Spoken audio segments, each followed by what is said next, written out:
શકો છો, જેમાં મેં અલગ અલગ સર્કલ બનાવ્યા છે. તો તમને થશે કે મેં અલગ અલગ સર્કલ કેમ બનાવ્યા છે. તો આજે હું તમને સર્કલનું ડિટેલમાં જ્ઞાન આપવા માટે આવી છું.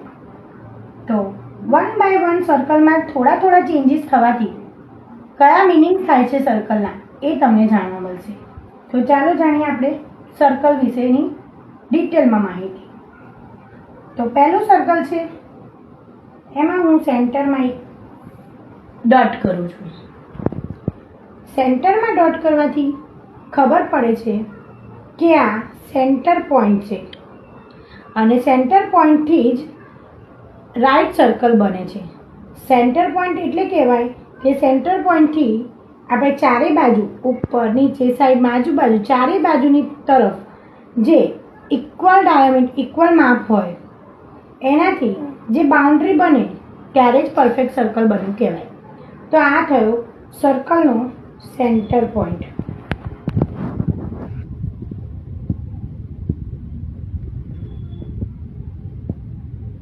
બીજું સેન્ટર પોઈન્ટ આપણે જાણીએ. બીજું છે સેન્ટર પોઈન્ટથી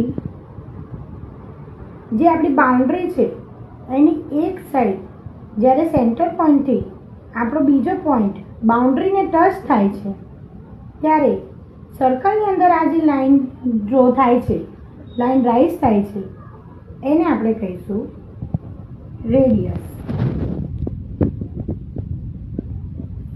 તો ફર્સ્ટ જાણ્યું સેન્ટર પોઈન્ટ. બીજું છે રેડિયસ. રેડિયસ ઉપરથી સેન્ટર પોઈન્ટ,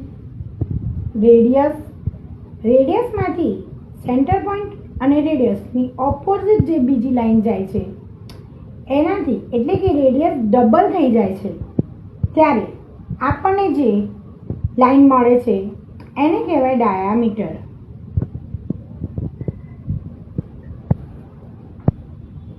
થર્ડ સર્કલ છે કે બાઉન્ડ્રી ઉપર આપણને જે કટ્સ મળે છે, બાઉન્ડ્રીની ઉપર આપણને થોડા થોડા કટ્સ મળે. એ કટ અહીંયા હોય, અહીંયા મળે કે અહીંયા મળે.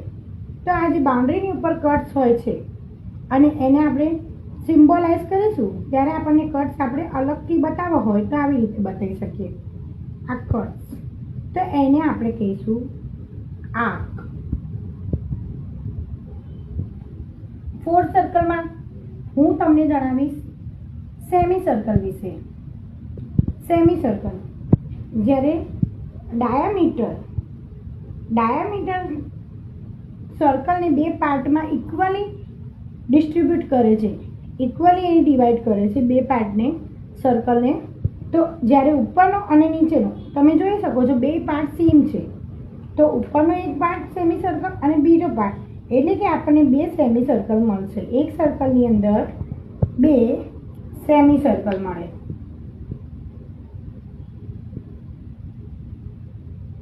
પછી છે વાત કોડ વિશે.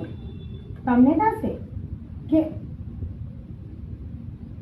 બાઉન્ડ્રીની ઉપર પહેલો પોઈન્ટ અને બીજો પોઈન્ટ, બે પોઈન્ટ છે.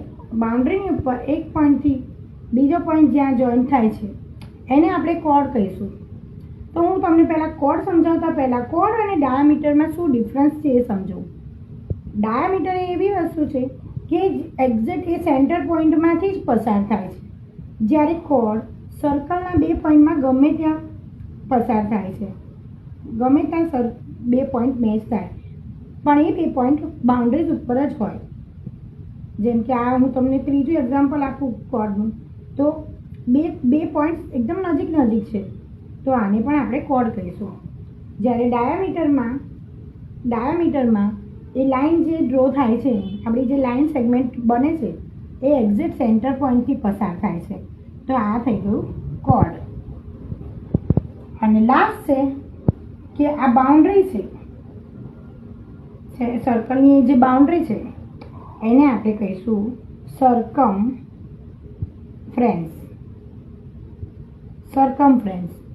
સરકમફરન્સને આપણે બીજું પેરામીટર પણ કહેવાય છે. કોઈપણ શેપની બાઉન્ડ્રીને આપણે પેરામીટર કહીએ છીએ, એટલે કે સર્કલની બાઉન્ડ્રીને આપણે સરકમફરન્સ કહીશું. તો મને આશા છે કે તમને સર્કલની પૂરી ડિટેલમાં માહિતી ઇઝીલી તમે સમજ્યા છો. તો મારા આવા એજ્યુકેશનલ વિડીયોને જોવા માટે મારી ચેનલને ફોલો, લાઇક અને સબસ્ક્રાઈબ કરો. Thank you.